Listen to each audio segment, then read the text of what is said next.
got a sneak peek of one of the, or a couple of the stained glass windows that are going to be going in at some point. And then it was funny because on Friday night, we're sitting watching a movie with the family, and I get a call from the designer. And of course, he's 2 hours away in Portland, and so it's 2 hours earlier for him.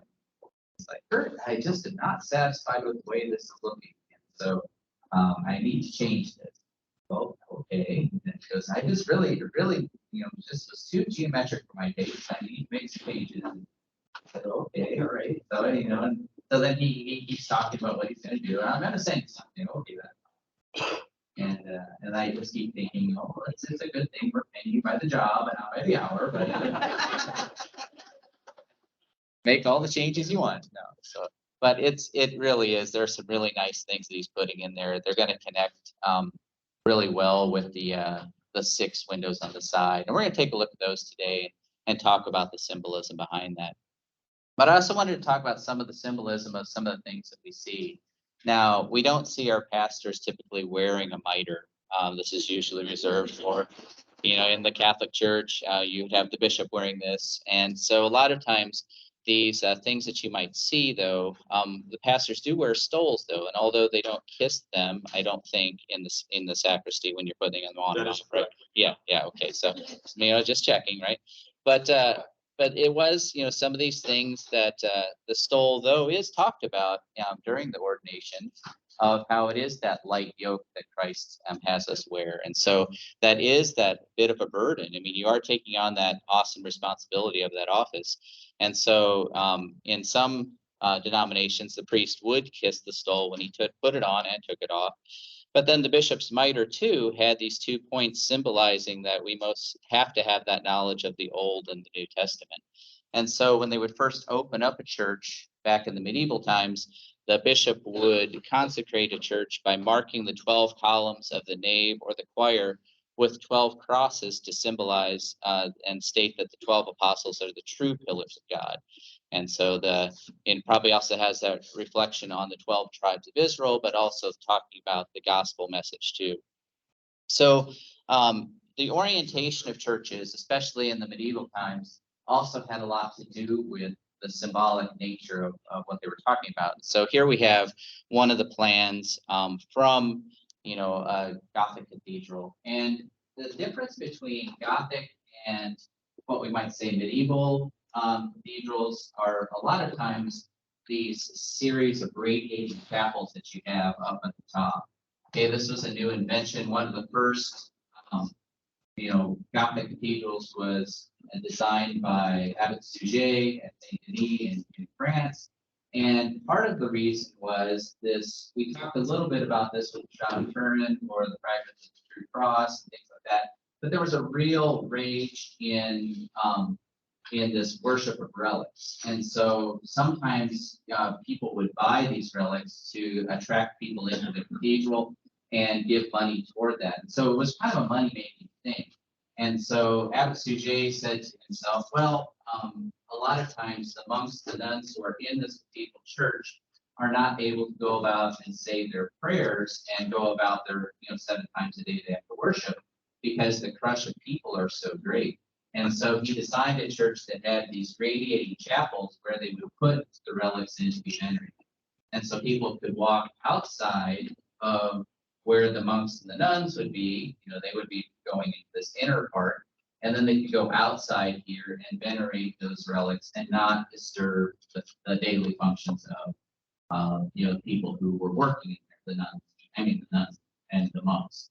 Right. And so each of this also had an axial orientation too. So typically you would orient the altar toward the east. And so you would do that because we think about east being toward Israel, east being toward the rising sun. You would think about this as new birth and regeneration. And so we would remember Christ's resurrection in that way.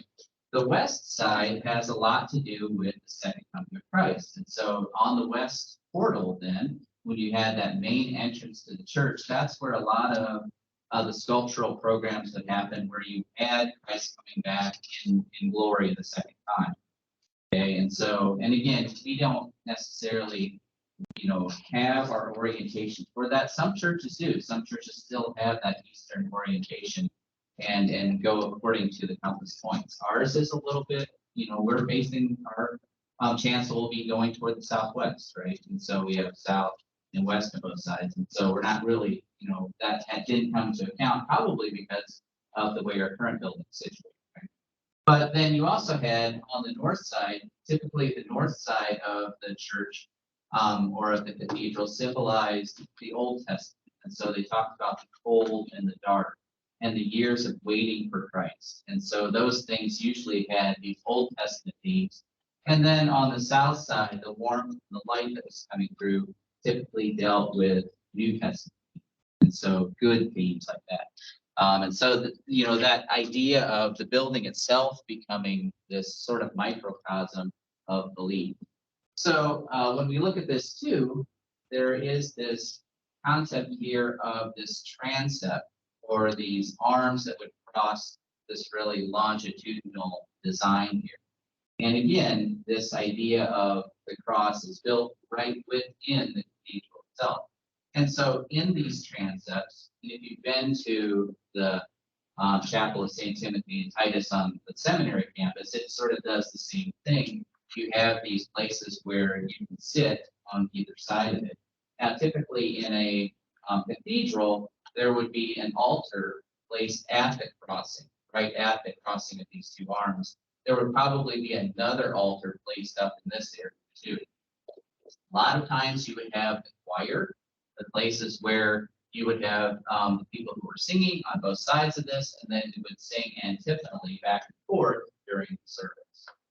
Okay, and so at times this altar would be the altar that most of the laity would probably deal with.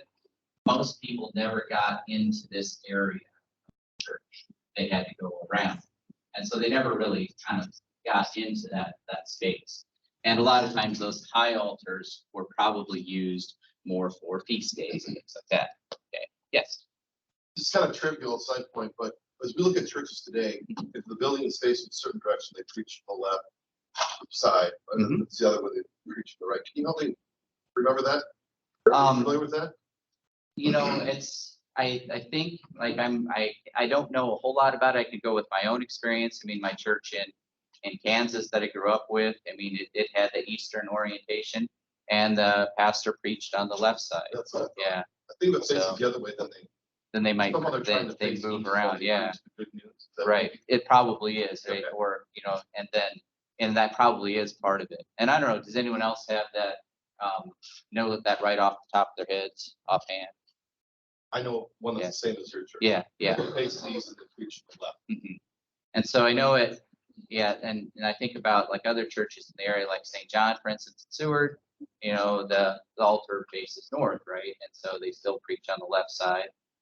Here the pulpit is on the right side, right? The lectern's on the left. And so our orientation there is which way? East, yeah. Okay. So then we do have that in here.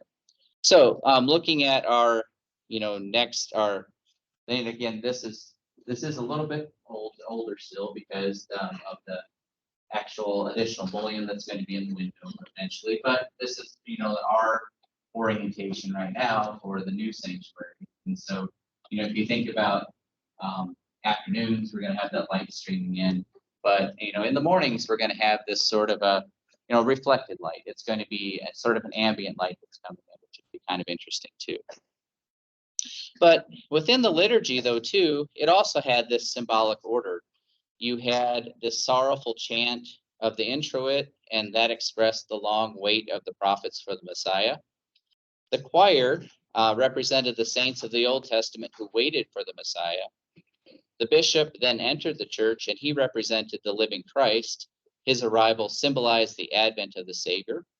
He advanced under a canopy whose four bearers symbolized the four evangelists. And so sometimes on, larger feast Sundays, we may also bring the gospel out and proclaim the gospel in the midst of the congregation.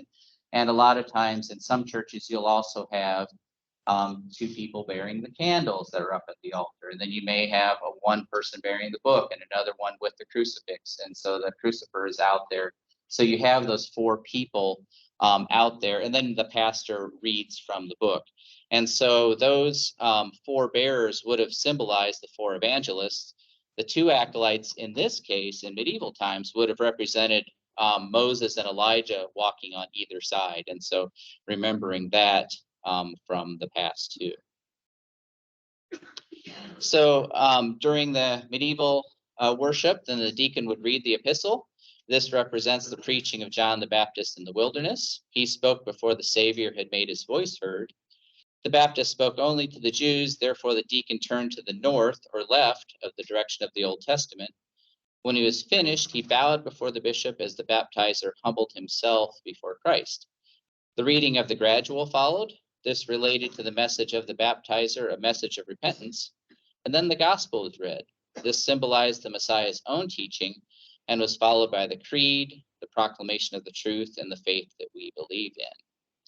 Then the bishop spoke to the congregation and gave his message.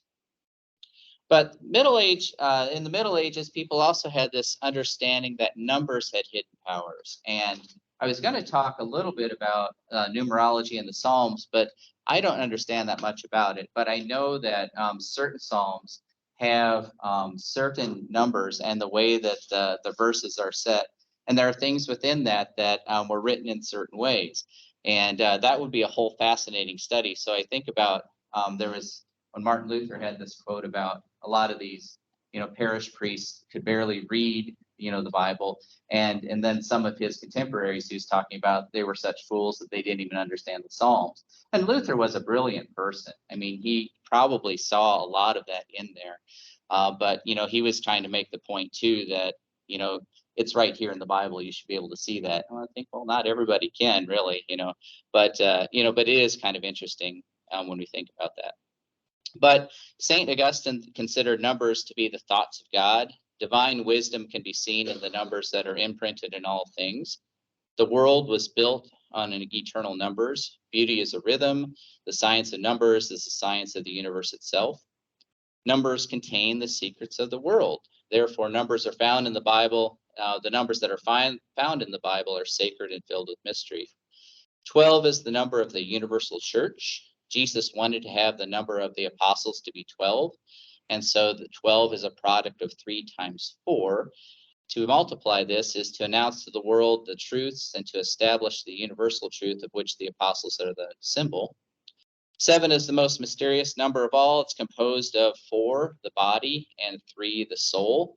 And it expresses the union of the two natures, the harmony of the human being. Everything related to man is ordered in a series of 7. And so, that idea of the 7 coming together too, the 3 persons of the Trinity combined with the 4 elements of earth, and 7 becomes that, mystical number then too. But there are also some other relationships to the number 7. Human life was divided into 7 ages at that time: infancy, childhood, lover, soldier, justice, old age, and then extreme old age, and those 7 things. And then the 7 sacraments that the Roman Catholic Church believed, and we believed up until the time of the Reformation too, right, also had, were in place. And the 7 sacraments sustained one from succumbing to the 7 deadly sins. The 7 planets at that time, again, early time, before they knew about, the 9 or 8 planets plus a little tiny planet, right, govern human destiny. In creating the world in 7 days, God gave man the keys to understanding these mysteries. The church sang praises 7 times a day. The 7 tones of the Gregorian chant are audible expressions of the universal order. Another number, 8, shows that 8, the octagon, is this mystical number that expresses new life. 8 comes after 7, which is the limit assigned to man's life in Psalms. So it says 70 years, we have 70 years, 80 years if we are strong, that life limit that was in the Psalms. 8 is the octave in music. Through it, everything begins again.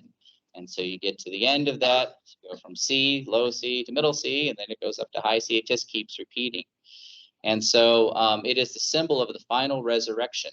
This was the mentality of the medieval thinker. Numbers were the mystical ways that God communicated to man, and the secret of the world was revealed in numbers. And, and I've talked about this before, there are people who, we look for the symbolism of everything in artwork sometimes, or in the things that we do in the church. And, sometimes, a thing is just a thing, it wasn't thought through, but sometimes we attach that meaning to, and that's okay. But I think the designer has to be aware of some of that as well, that we don't unintentionally put something in there, without thinking about it.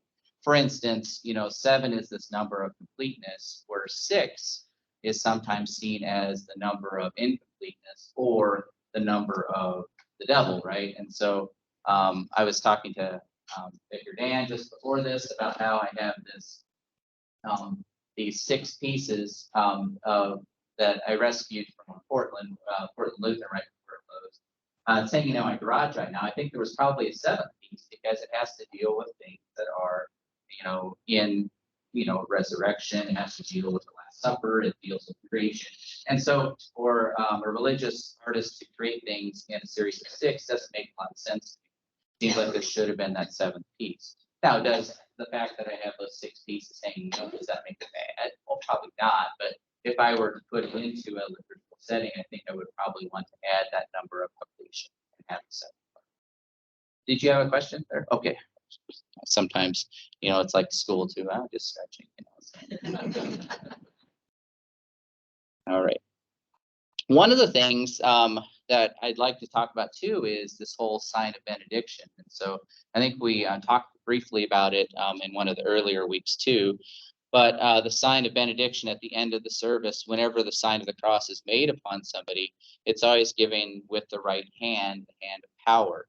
And so the Latin benediction, we give that with the thumb, first 2 fingers closed, these first two fingers up, and the third and the 4th and the 5th finger closed. And so this has a lot to do with the symbol. It symbolizes the 3 parts of the Trinity, but then the 2 fingers together has to deal with a lot of the heresies that were going on throughout the church. And that idea is Christ divine and human. And this is saying, yes, he's both divine and to get away from those heresies from Arianism, where it says, Christ was, either just human and a great person, but not necessarily God. And so we want to, reflect that idea, God and human together.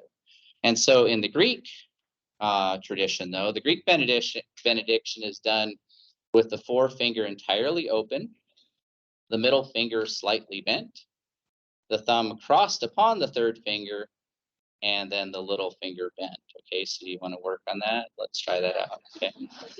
So the position of these 5 fingers form the monogram of Jesus Christ. The Greek letters formed are the I, the iota, C, sigma, and the X, chi, and then the C, sigma. And so they're the first and the last letters of Jesus Christos. And so that idea of that Greek benediction forming that monogram is really quite interesting too. So when you see that difference in the Latin benediction and the Greek benediction, that's what's going on in those paintings or in those icons too. So Kurt, I can't remember, it was a week, 2 weeks ago, I was with students at Concordia here in Seward, and I showed an icon from the Eastern brothers, and the way that they had painted the Greek benediction, it really kind of almost looked like this. Yeah. And so then my students said, are they Bulldogs fans? Well, of course they were, right? Yeah. Yeah. So, and now, and that's, that's a, something fascinating too, to think about how it's, it is that way. And then sometimes you do see Christ, especially in those Christ as Pantocrator, when he's coming back as that stern judge, which again happened after, after the iconoclasm, where they started to destroy some of these icons because they felt people were worshiping them, and they probably were, but then they had some difference in, in teaching about it. But then Christ comes back, and he has a split finger, in his benediction, the way that he holds his hand. And again, I think that really emphasizes that dual nature of Christ. So here are, we started to see this a little bit last time, but these are the stained glass windows that will go on the south side of the church. And so they're not in threes right now. They're just these first two pairs. And then the first one of the next slide. But this first slide that we're looking at, the one on the left, will deal with the division of light and dark in creation.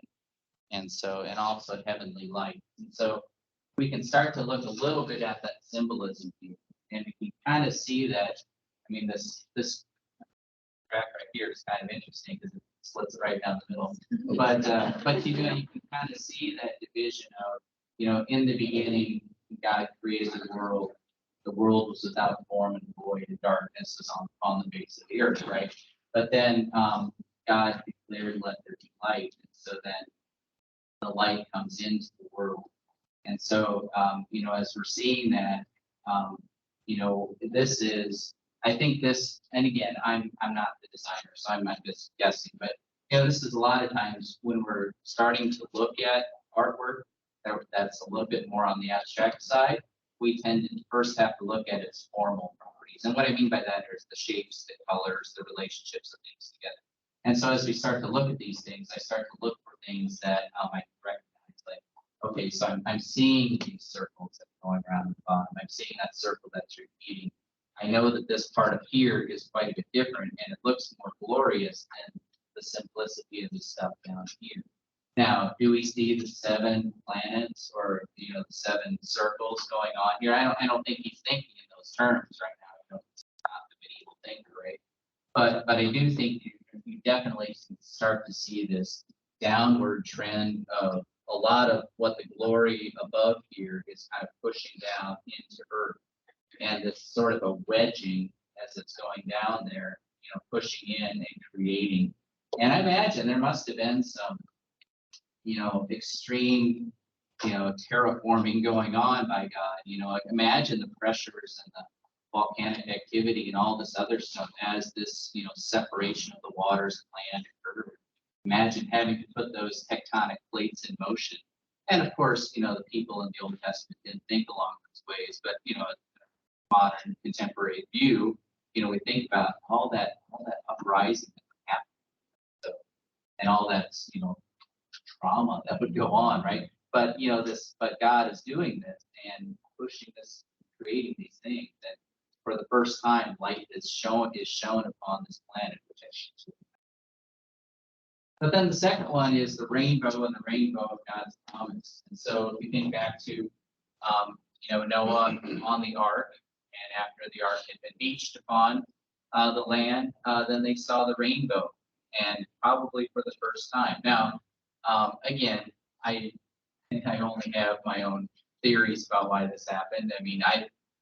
As growing up, I'd always talk to my dad about that. He was saying, well, maybe the earth at that time had this great, mist everywhere, and so sunlight never penetrated the ground, it got to the ground, or, things like that. And then maybe at this time after the flood, all this water had come down, and then the sun could first, you would see the sun going through, the clouds for the first time. I don't know if that's true. That's just probably what my dad is telling me, one of his theories, right? But I think it's kind of an interesting thing, though, too, that light is we still see this large area up here, and, a major part of this, as this is kind of pushing its way down, and then the light from God is refracting upon our human nature, right? It's going into its component colors, and then we're starting to see a lot of that color. But then it's also, we have this movement that's kind of moving this way as well. And so, that whether that's the movement of the water away, whether that's the sunlight hitting the plants in the ground, and things are starting to move and grow. But it's that promise of life, and that promise that God will not send a flood, on the earth again, right? And so all of that's kind of happening. Sure. Yeah. What do you see when you notice that some of the lines are straight, exact, discussing weightiness to some of the other sections? What was your In this one here, or actually both? Yeah. and I think, about that too, is that, is the straightness that you see up here, especially, if we're trying to kind of relate that, is this, the nature of God is going to be this geometric thing, or is it going to be this organic, yeah, right, I'm not sure. Yeah. I'm just wondering, you said that you don't know all the symbolism of the entire event. Yep. Is it possible for you to actually put this into writing so that in generations from now, people will wonder what this means and they actually have something to learn from? Yeah. Rather than as we're all. Right. I could ask him, especially because, he was, back when he was a student at Concordia Stewart, they did not have an art program. So he's an English major, as, he writes as well as design. So, and he may be willing to do that. And again, he might also fall into that, he probably would give us some explanation. But then he might also say, well, figure it out yourself, because sometimes, you may say that. I had him as a teacher, and that was kind of the way it went, right? But yeah, no, I think he would be willing to do that, especially to give us, a little bit more of it. Because even when I talk to him about things, there are things that I see, and even like last night, he wrote back to me, like, I don't really see that at all in the design, but so my next response was, oh, good work, keep going, But then this next one that we see here, and this will be the other one that's on the left side of sanctuary facing the altar. This would be the pillar of cloud and fire. And I think that one's pretty clear, right? I mean, we can see the fire, we can see the clouds. But again, God's presence through light, God's presence that was with the Israelites as they journeyed through the wilderness. He went before them and guided them. And I think that's a really nice, metaphor then also for being. So then this one will be on the opposite side. So this will be on the right side, facing the west. And so this one is God's presence and guidance of, oh no, that was the first one. But this one is the incarnation star. So the star that appeared above the house when Jesus was born. And so that, or above the stable when Jesus was born. And so, here we have, I think, again, my interpretation of this is having this very simple, square that's at the bottom, this very simple structure that Jesus was being born in, and then the gloriousness of this above, where it's starting to break out into all these different shapes, and that amazing, entrance of this very, very bright star in the night sky, to the point where people, hundreds of miles away could see it. In fact, the whole earth could probably see it, whether it was a supernova at that time or whether it was an act of God. Again, we don't know. And that's the nice thing about it. I don't have to know. I just believe that it happened, right? And so that beauty of that coming in, breaking into that night sky, scaring the shepherds out of their minds, right? Don't be afraid, right? This is a good thing, not a bad thing. The world's not going to end, but it has this, someone has come into the world. And I think that's a beautiful part of that then too. The next one is the resurrection sun. So on Easter morning, as the disciples, as 3 women made their way to the tomb. And so, themes of resurrection, this grayness I start to think of as a little bit of the tomb surrounding. But then we start to see growth.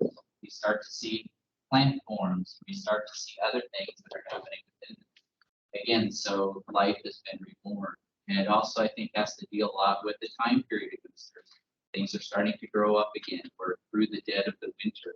And now we're starting to have that plants move forward again. And so I think he's thought about that. I mean, at least this is my interpretation of it.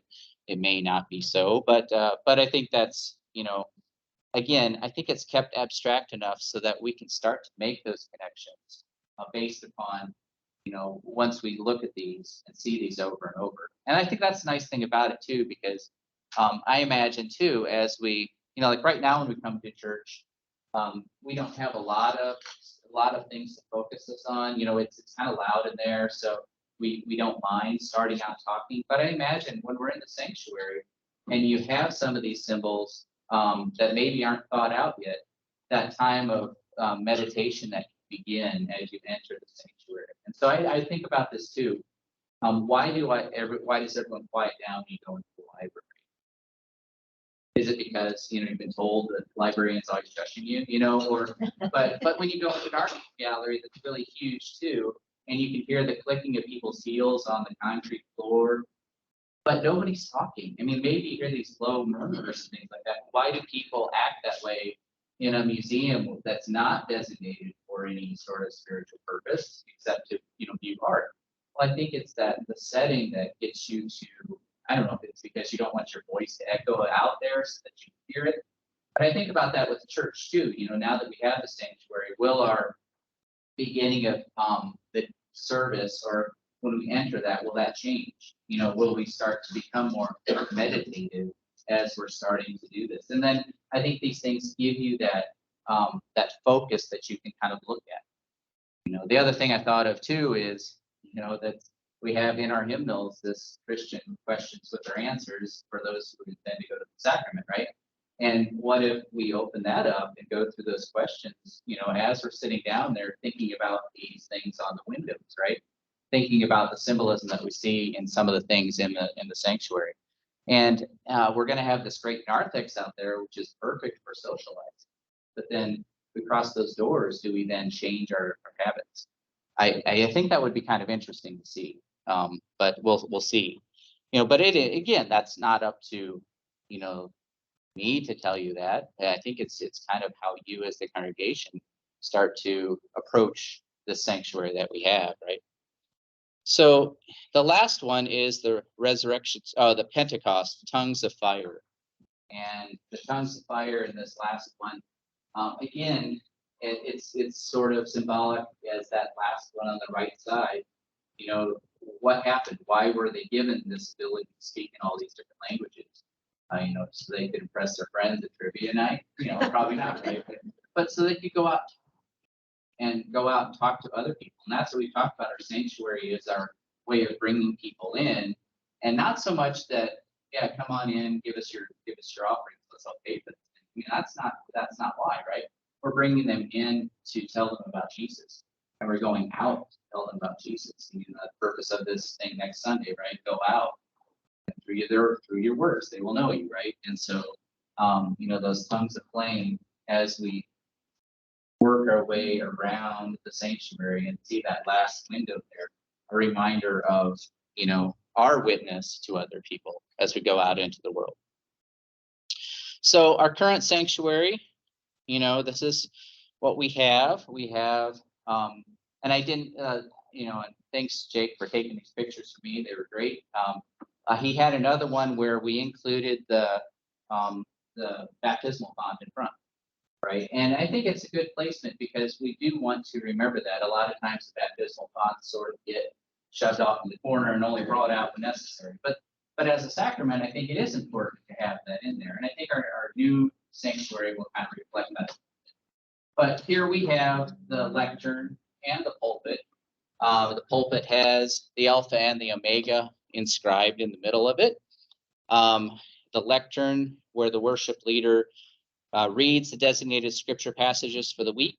Some churches will read the Old Testament and the epistle lessons from the lectern, and they will have their gospel reading from the pulpit. We don't. We read all three of them from the lectern, and we preach from the pulpit.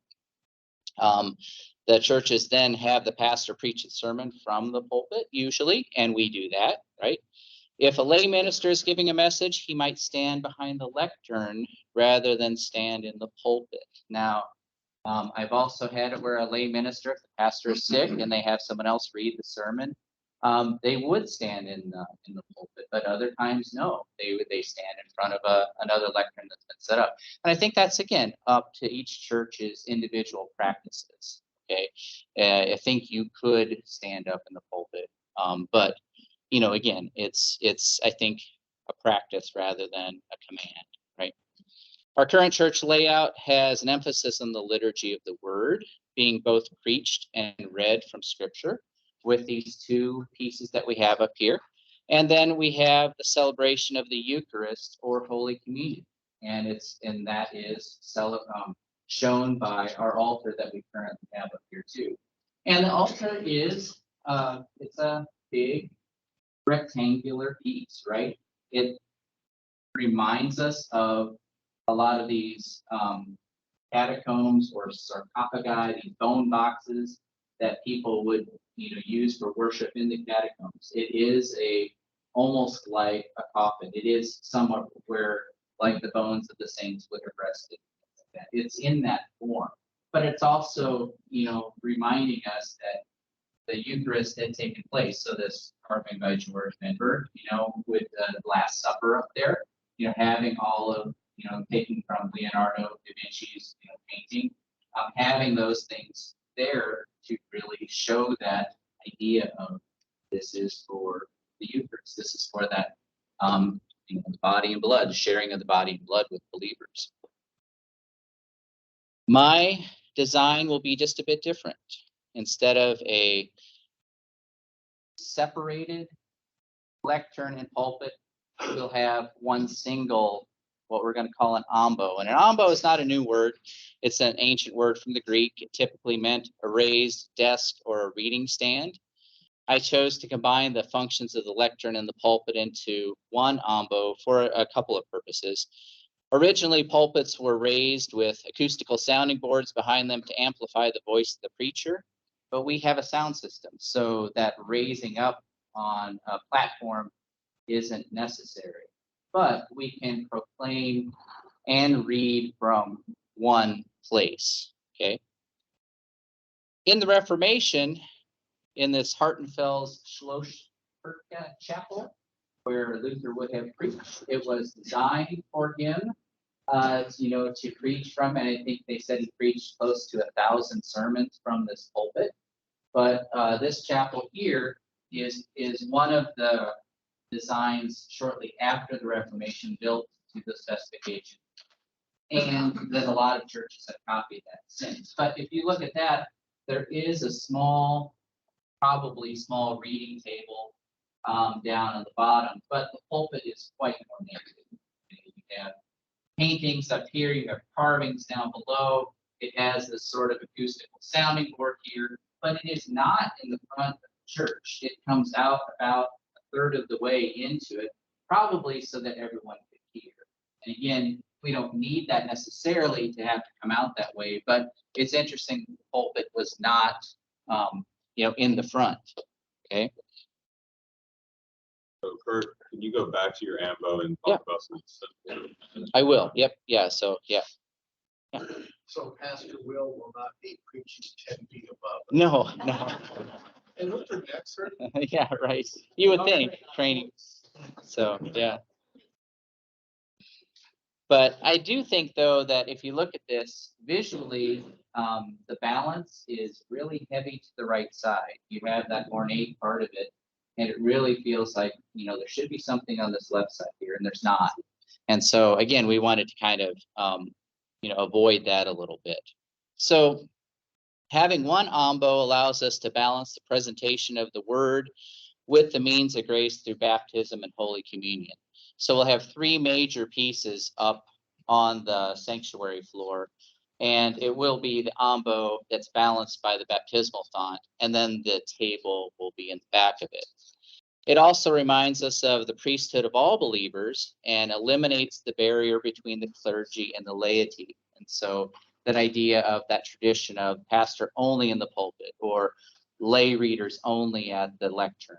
And again, I know that we have the pastors read the messages and the words from scripture. And so, but if someone were to read that in like a Sunday evening service or something like that, that wouldn't be a big deal. But again, that idea that we are all priests, that we can proclaim the message to others.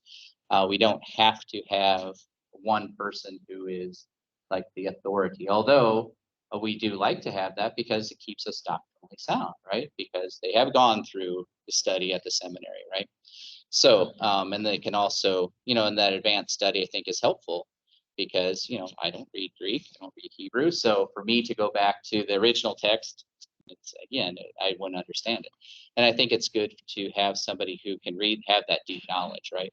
Okay, so The Word of God is accessible to us all, as we can also read the Scripture in our Bibles and hear it not only just from the pastor on Sundays. So the Word will seem to rest within the curved shape that holds it up. I was thinking about incorporating scrolls because that's where the original writings happened, and and they would unroll these scrolls in certain ways. But I reduced it because I couldn't find a way that really satisfied me in terms of making this. As the scrolls seemed to be heavy on one side and not so much on the other. And so I wanted to make it into the simple curve to represent that. But then I also wanted to have something on top of that ombo that would have a flat surface so the Bible doesn't slip down and fall off when you're trying to read out of it, or it doesn't close up when you put it in the middle of that curve. Okay, and so I think that's another reason that I have it there too. So you do see the beginnings of, and you're going to see this probably theme also in the table, the way that the legs are shaped are starting to bring in this kind of a combination of alpha omega type of idea. So the A is starting to be shown from the sides this way, but then also the curve at the bottom of it also kind of brings into mind that idea of the omega shape. So why didn't I make something in the omega shape? Well, it looked kind of like Star Trek. It wasn't. I had to. Didn't really want to do that. Okay? And so again, you make choices, but you try to do things subtly, so you kind of bring things in and sort of simplify and make them work together. Okay. The altar and the table. So I chose to make the altar more of a table where the means of grace are distributed and gathered amongst the believers. The table is heavier. It resembles a trestle table or a workbench in its appearance. It has 3 large ribs on each side that refer to the body, but also make reference to supporting arms, as if the arms are holding up the surface. The legs come together to form an A, the alpha, reminding us that God is the beginning and existed before all else. The slight curve at the bottom of the A refers to the omega, like I talked about, but it will also remind us that God will be with us at the final judgment. I put some suggestion of where the parament cloths might be, and those will show the color of the church here. I didn't include the symbols. We do have, Holly Camprath is the one designing some of the paraments. And so what her designs will kind of be on there too. But I think the design of the table here is such that she could have a really wild design and it would still hold together because this is a fairly, simple, strong design of the table itself. So last week we talked about the yes. For other lecterns and our I believe those are still going to stay in place in the current situation where it's at. So I think the gym will still be used at times for services too. Is that correct? Yes, correct. Yeah. Okay.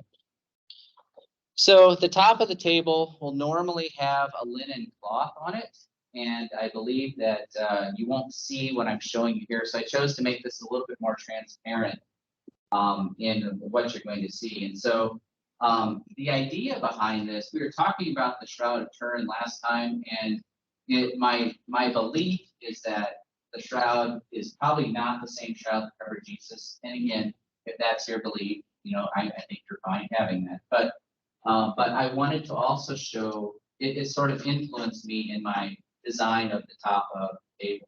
And so each of these places that you see in red are places that if a body were placed upon the table, these are the points of contact that would be made. And so the heels, the calves, the hands, and I know the kids would giggle, the buttocks, right? Okay. I know that's that, but Jesus is human, we have those parts, right? The elbows, the scapula, the 3 cervical vertebrae, and then the head, and then this, where the heart of Jesus would exist. I chose to make that a little bit more emphasized. And so a lot of this, I want to inlay this with reddish wood, and then around this area right here, I'm going to inlay a second, more golden piece. I have some gold leaf left over from the project.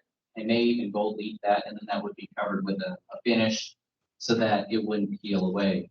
But I think some of the symbolism of this too is that this is only going to be revealed on Maundy Thursday when you strip the altar, and Good Friday when the altar is bare. And at that time, that will be the only time you would see this. And I think that's good because, you know, Jesus did rise again. He is risen, right?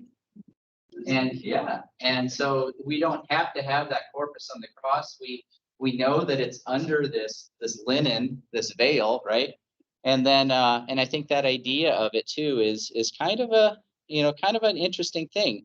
You know, even when you have the body and blood of Jesus on that in the, when we're talking about the Eucharist, even when we have that in there, you'll know that that's under it, even though you don't see it, right? And I think that has a lot too, because I was thinking about that today when I was taking communion. I can taste the wine and I can taste the bread, and in my heart I believe that is true body and blood of Christ, but my senses can't tell me that. And so that idea of it's there, but I can't necessarily see it, I think is really one of those things that I kind of geek out about. I know we're getting close to the end here, but I wanted to show you the third major piece in the sanctuary, and that's this baptismal font. It's 8-sided because of, we talked about 8 is the symbol of the new creation, and baptism gives us the new life in Christ. I wanted the bottom of the font to be open to be able to see through it. And so this is a kind of example of that gray tile that's probably going to be on in the sanctuary area. I wanted the bowl to be large. I wanted it to be Just saying, it's hard to like yeah, aim at y'all's heads right. with a little bitty bowl underneath. And when the, not Jacob, he was baptized by another pastor, but when the other three of my children were baptized, Pastor Groth was a tall man. He was about 6'6". He had these really large hands, and when he would scoop up the water and baptize the children, it was an actual washing. I mean, it was really, they were really wet. Right? And so I wanted that idea of a lot of water there to symbolize that baptism or washing.